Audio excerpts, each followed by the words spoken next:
Nice to see you again. This is the Maz and Sackcast. We are two geeks booking fantasy rosters containing professional wrestlers. Hi, Sax. Dude, that sounded so amazing rolling off your tongue. I don't know. That was pretty fantastic. Thanks, buddy. You really hit that one out of the park. Anyway, yes, that's exactly what we are. Yeah, this is week 2, night 1. Yes. So this is actually the 3rd episode. Okay, yeah, this is episode 3 of this series, technically, yes, but it's week 2, night 1. So now that we've both covered that in a really awkward way. Actually, it's like episode 5. Because we had the intro and we had the draft. Yeah. So we had... I forgot about the 2 intro shows. So, yeah, I mean, I guess we're already up to the fifth episode here, which is pretty great. We have a new backdrop, thanks to Zach. Oh, you talking about the overlay here or the background here that I put in as an overlay first, and it really kind of fucked it up, but we fixed it. I fixed it. Whatever. You're cooking. Do you like it? Right. Do you like the new setup? Do you like the new look? I thought it was going to be too vibrant, but it's not. No, it really isn't at all. And this will be like how our videos look. So, and since this came right off the thumbnail and the new opener, I like it. Makes me happy. And we hope all of you out there like it. Yes. Yeah. I guess I just care about me more than anybody because I'm watching them. Are you enjoying them? Are they entertaining? Oh, fuck yeah. I actually like this series a lot, and I think tonight I probably put even more into it. I know I'm trying to write more down into my slots, because I want to flush this out more. I'm making notes about how the matches have turned out so that I remember my longer term booking down the road. Kind of I'm doing a lot of weird, I'm probably taking this just a little bit too seriously, but I have a feeling it's only going to get worse. You are Tony Khan in 2008. I hope in my heart of hearts that I am never as pathetic as Tony Khan. Hey, there was a show yesterday. I don't know what happened, but I fell asleep on the couch last night, and I woke up. I went upstairs and I put on the old YouTube, and somebody had the hot finish. Okay.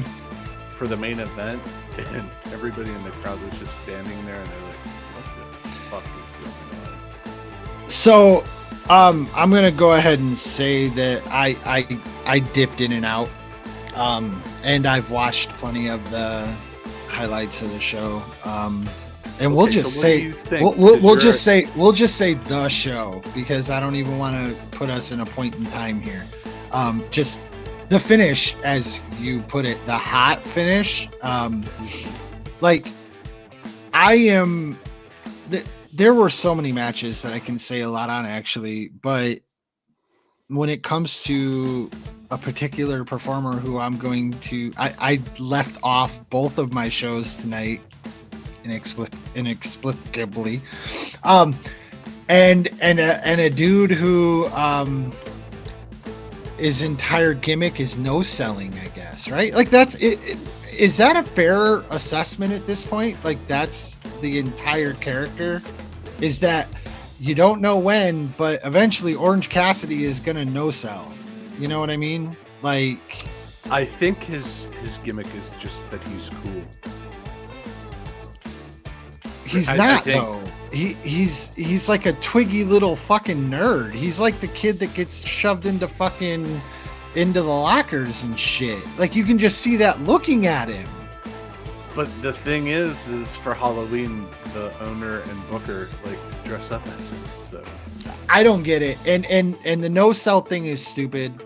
And the fact that the fact that Moxley has to sit there as a main event and everything else, and I left him off my shows, so just get that out of the way. I'm not saying I have any type of respect for that dude, but I do believe he has some respect for the business, and based on some of the conversations like in the pre-show and stuff, I don't know how real any of their bullshit is and how angly any of their bullshit is, because I don't watch it enough to really know. But like some of the stuff they talked about are real problems that they're having. So when he's out there saying, oh, I'm gonna save the fucking thing, and then he has to stand in the ring and take kicks from a dude with his hands in his pockets after he just no-sold, I'm sorry, like that's where I check out. That's where if I'm him, I'm like, fuck off. I'm not doing that shit. And I feel like the fake kicks to the leg. Yes, with his hands in his pocket, and Moxley stood there and took it. So now, who's dumber? Yeah, exactly. That's the question. That's boom, nail on head. And in the end, the whole show is dumb because of it. Osprey, I don't know, man. It was a weird. The females on that card, like the females in their roster, have a really hard time putting together matches. A really hard time putting together. Who's that on? Is that on the agents? Is that on the talent? Is that on the booker? It's such a good question, but they are awful. They are, and it's not like they don't have talent. It's not like they, dude. Statlander, brilliant look, like that, like perfect, perfect. So much there, dude. They can't put a match together. They can't. Now, I'm gonna pump the brakes a little bit because it turned into a bit of a hate train, and I'm just gonna say this. It's not like WWE is sitting in a prettier position though.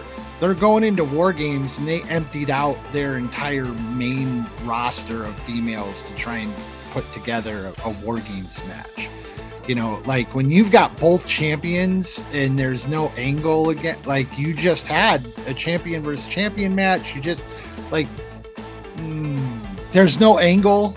It's just patchwork together. And if you started to build up, like go down the female roster in WWE and say, well, they could have built an angle here, or they could have built an angle here. I don't really think you're finding that many places where there are good angles that they could have built. So in regards to that, they had the women's movement, and my feeling is because they have the men's match, they have to have the women's match, and I don't think that's the right way to handle it. Okay. And I actually can agree with that. I don't know if we're going to go back to a day when they don't do that. It's kind of like the Title IX aspect of it, where like if the men have one, the women have one. So why not separate them and put them on similar schedules for the year, but 6 months apart? So you have your men's Royal Rumble in January to lead into WrestleMania, and then have the women's in like October or September, and then have the Money in the Banks concurrent the other way. I don't know. Probably because Royal Rumble, first of all, Royal Rumble is a brand. It is, but then you could have two of them like they want to do with everything. No.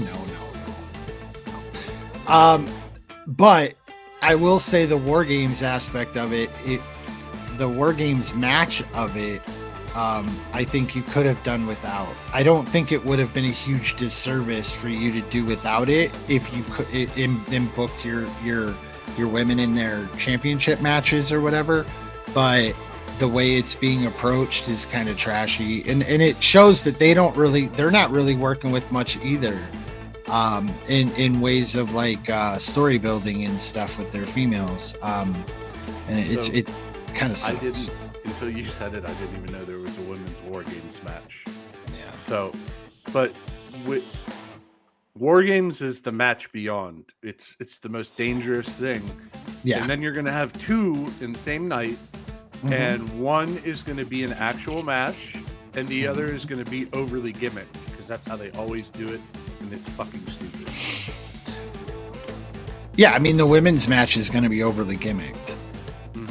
Like They the men's match has a very specific storyline. Like it's telling it's a long-term booked. Like, I mean, obviously there have been some changes at the last minute because of things that have happened, but personally, I think they're good changes. I think Punk being added is insane, and the Paul Heyman edition is fantastic. I think it's great. So anyway, we should probably jump into what we're doing. I was going to transition. Oh, my bad. I just stepped all over it. Yeah, I was trying to be professional for a change. You do your transition. I'll be right. I got a dip, and I'll be right back. This is totally unprofessional. Just 2 seconds, not a minute. Totally unprofessional as usual. The transition that I was going to make is that is the current state of the big two in their booking. So now we're going to show them how that everything should be booked. That's a fucking solid transition, homie. I only heard part of it, but I know it was fucking good. Yeah. I'm glad you got to tuck it in and come back and... No, I had to turn that light off. The shadow it was causing on my face. You should see the shadow back there by the Stanley Cup. It's quite the big shadow. It's no BS. If you saw that. Boom. All right, are you going first? Am I going first? Okay. Yeah. I have a hot angle actually to tonight. Ooh. But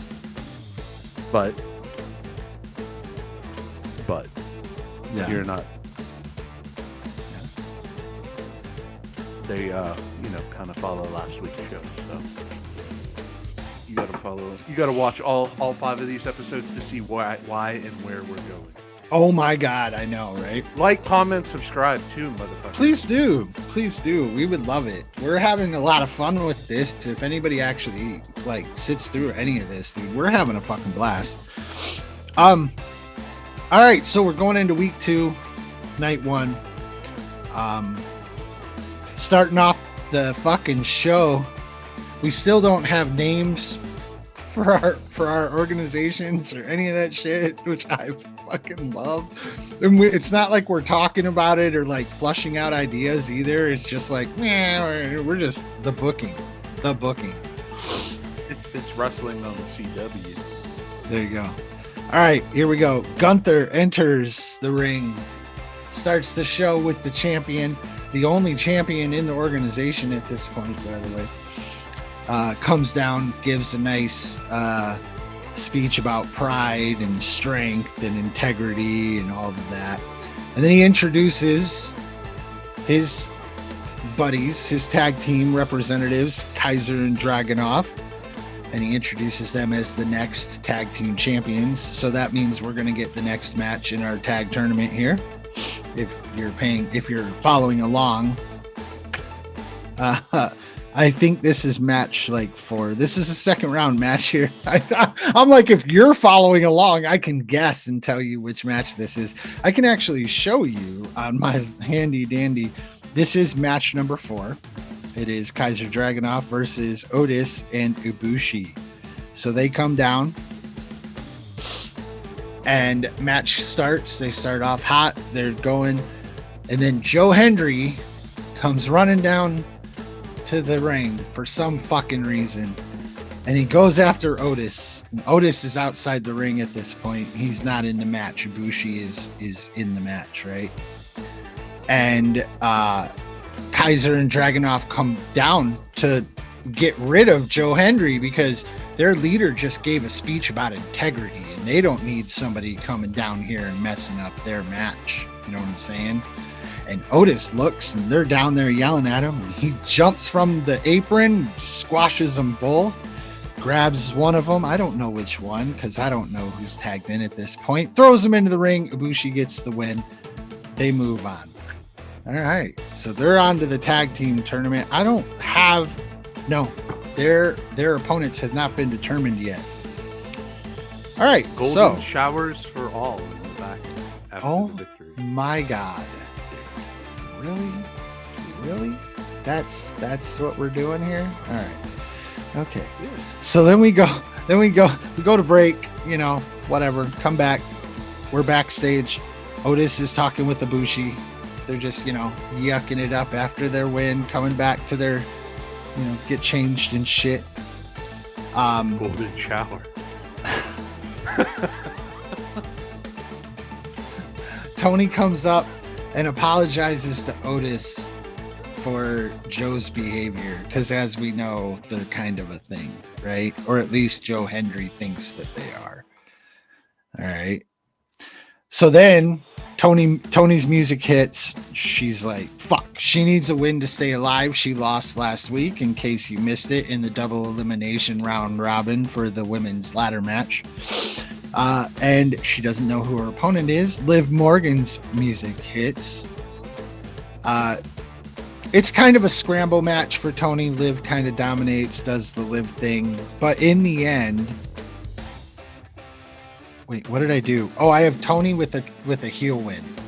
So it's a scramble win more than a heel win. It's more of she pulled the tights. Yeah, but not like bad, just like, desperate. It was a desperate win because she needed a win in order to not be eliminated, right? So she got her win. She's not eliminated. Joe Hendry comes running down the ramp to congratulate her, and she just keeps walking. She totally ignores him. All right, then we go to break, come back. Karen backstage talking with Will Ospreay about how there has been a losers bracket added to the Intercontinental Championship tournament, which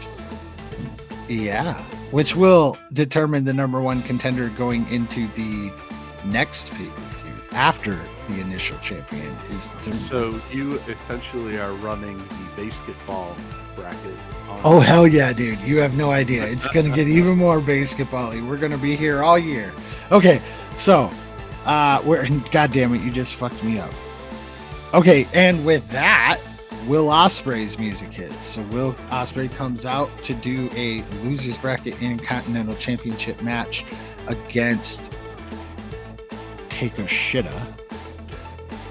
Did you see that last night? No, I didn't. I did not see that. That's the one match. I wanted to see. Yeah, that's the one I wanted to come back for, and then I kind of forgot. And dude, Black Ops 6, bro. Black Ops 6. All right. Where am I? Okay, Takeshita. You said it. Yeah, 50-50. It's just a 50-50, but Will Ospreay goes over. So he moves, so he defends his loss, and now he's moved on in the losers bracket. Let's see. Before the break, we go straight to the next match. Solo Sikoa enters with the Tongas, and then we cut to break. We come back, and around the ring has the white smoke all around it that's been coming down the last couple shows. And everyone's like, what's going on? And you got Solo Sikoa with the Tongas standing I'm calling them the Tongas, by the way. I hope you're okay with that. If you don't know, that's Toma Tonga and Tonga Taialova. Okay. Where am I?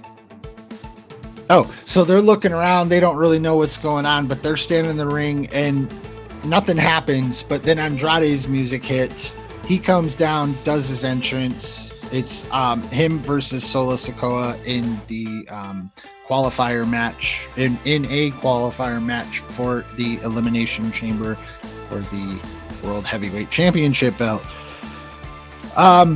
They fucking, they're working their match, and all of a sudden, the 5 hooded and masked creatures in white come out of the stands. I thought they were in gold. No. Oh yes, we went to gold. I'm sorry. Yeah, I forgot about that. Thank you so much. Book your show, dude. Dude, they come out. Yeah, they're gold. Gold. Tongas flee the ring. And they surround the ring. So the Tongans flee, they surround it, and then Andrade capitalizes and gets the win over Solo. Okay, so Andrade got a win over Solo. All right, come back for our second hour. Io Sky versus Jade Cargill kicks it off. Jade goes into powerhouse mode. Io, with her scrappy nature, comes back and gets a win in some miraculous way that we can't really know because we weren't there. All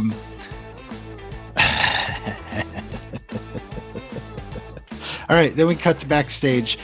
New Day getting ready, and Ivy Nile walks up and wishes them good luck on their match.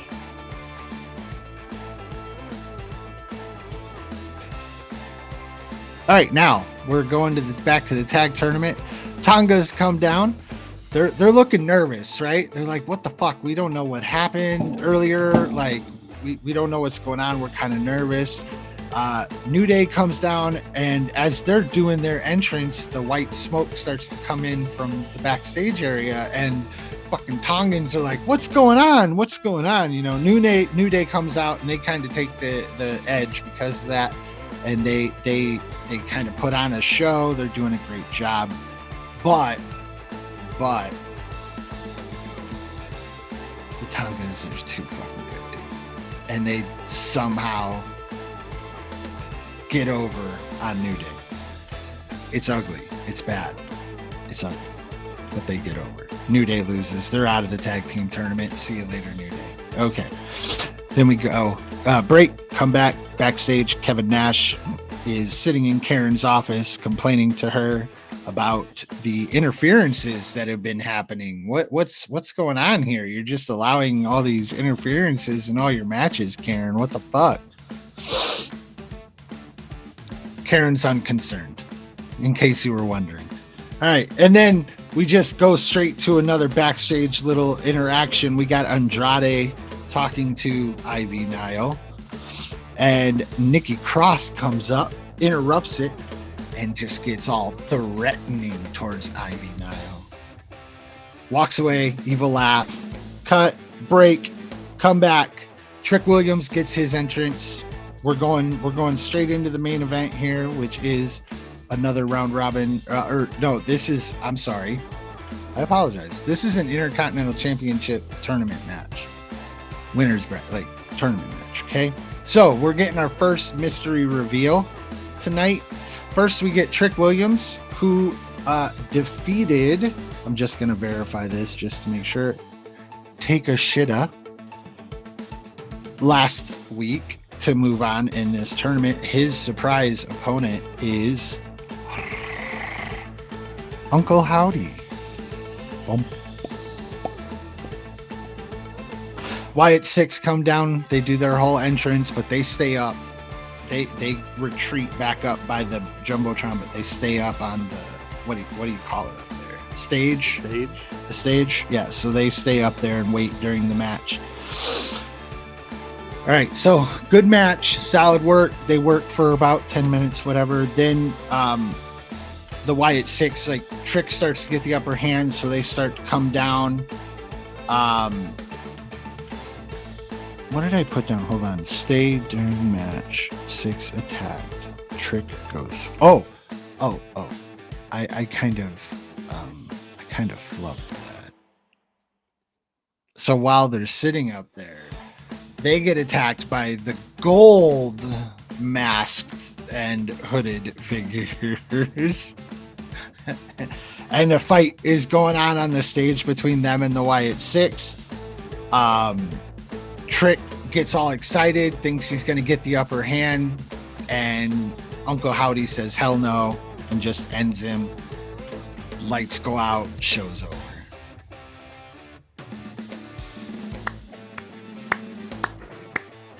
Thank you. What do you think? How'd you feel about that? Where do you think about my stories going? think you're gonna go bankrupt from all the smoke. Fuck yeah, dude. It's just gonna get worse too. I'm gonna bring in fucking actual like cloud producing machines at some point and like just air the whole place out. Cloud seeding. Yeah. Oh yeah. It's real. Look it up.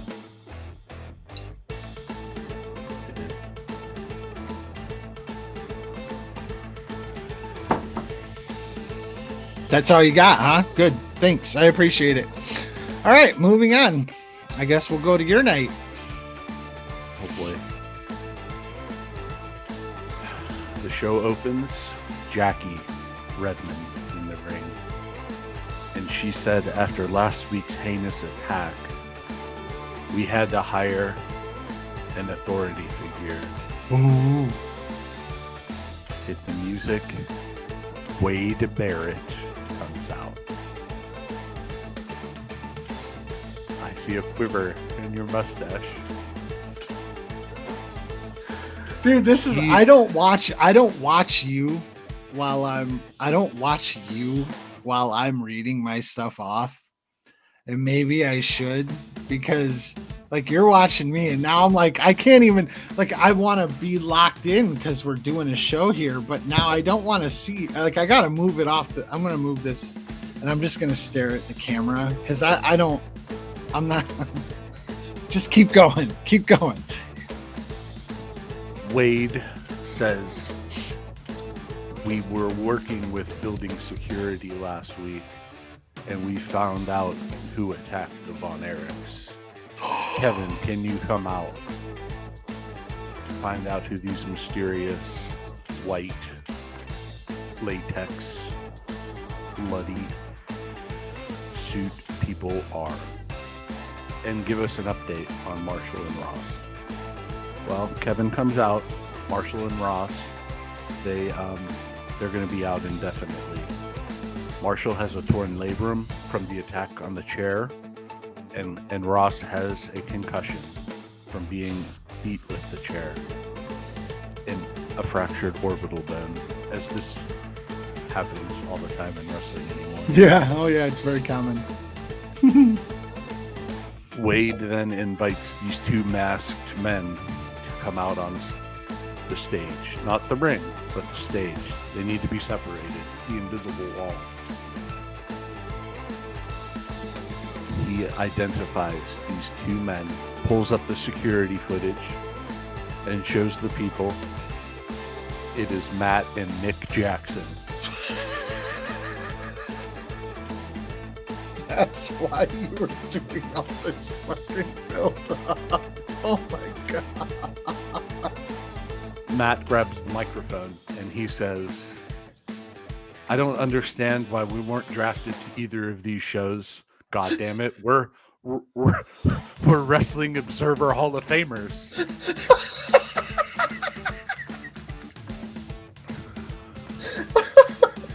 Oh my god, dude. I can't. Okay, okay, yeah. Awesome. Fantastic. I can't believe you actually booked the Bucks into a match. What the fuck? I haven't. Well, not into a match. You booked them into your show at least. Yeah, okay. Wade then says, we didn't have room for you on our roster because you're not good. And they said, we're Hall of Famers, damn it. Dave said so. So, I gotta start writing out my whole fucking promos, I guess, because like you're setting it. You're set. No, I know, but like my promos, I just sum them up. Like you're setting a new standard here. You're setting a new standard. Wade says, you can have your shot next week to make this roster. Mm-hmm.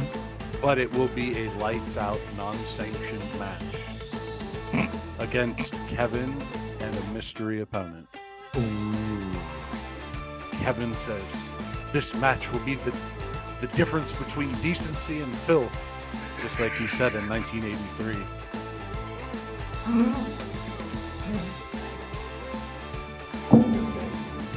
Dude, you're a fucking madman.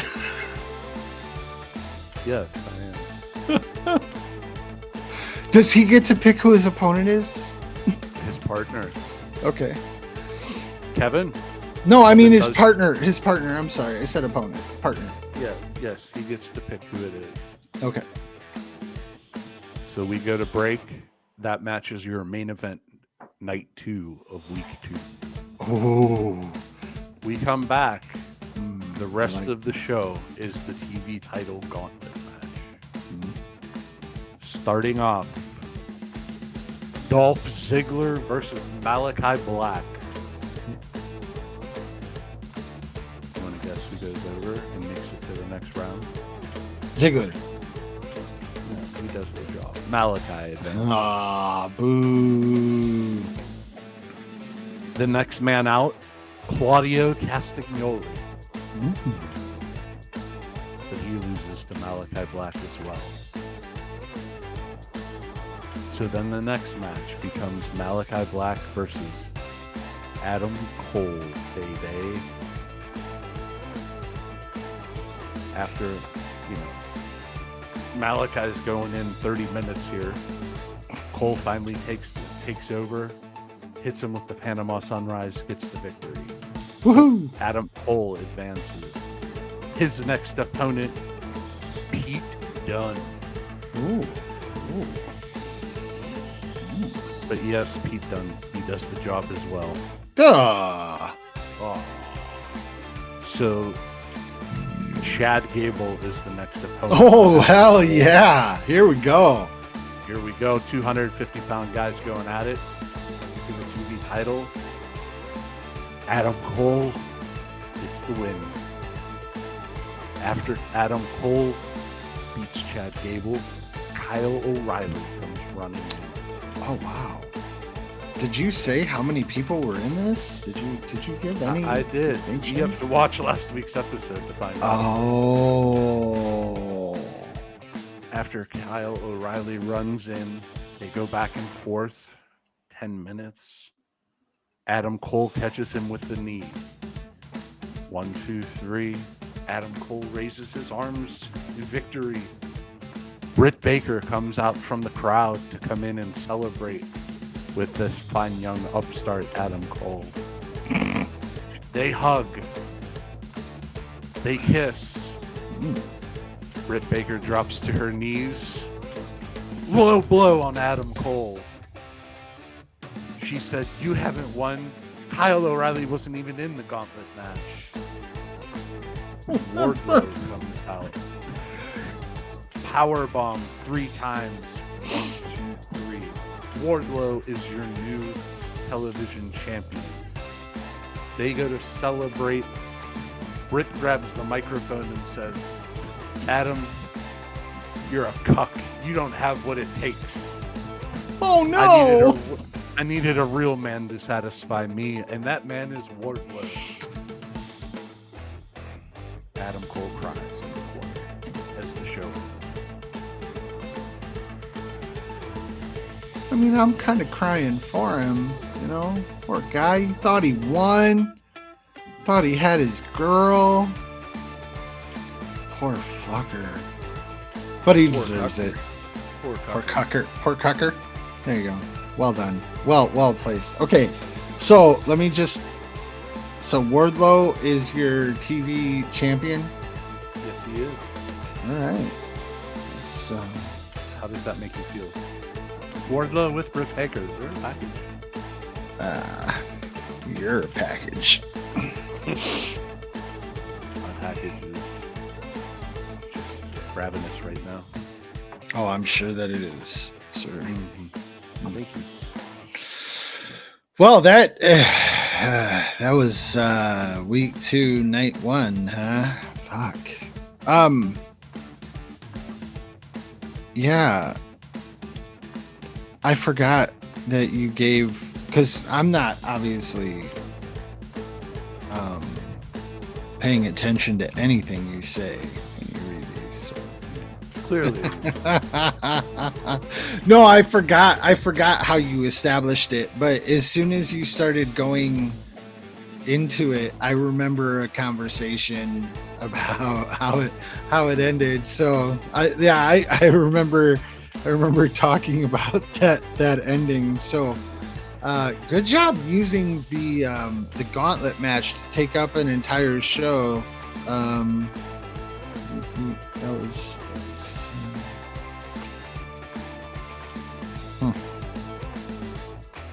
Anywho. It is the TV title. Hey. Yeah. Like your whole intent for that is to not have it on like Big the show. pay-per-views. So yeah, makes total sense.